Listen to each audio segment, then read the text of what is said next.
மின் தட்டுப்பாட்டால் தமிழகத்தில் தொழில் நிறுவனங்கள் முதலீடு செய்ய தயக்கம் காட்டுவதாக இந்திய கம்யூனிஸ்ட் கட்சியின் மாநில செயலாளர் தா. பாண்டியன் குற்றம் சாட்டியுள்ளார்.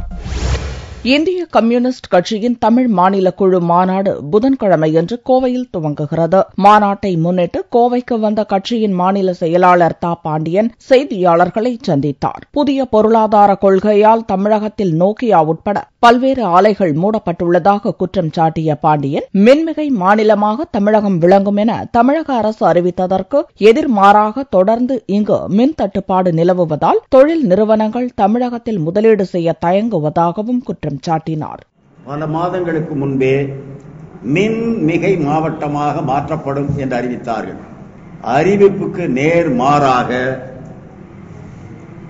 தட்டுப்பாடுதான் தொடர்கிறது.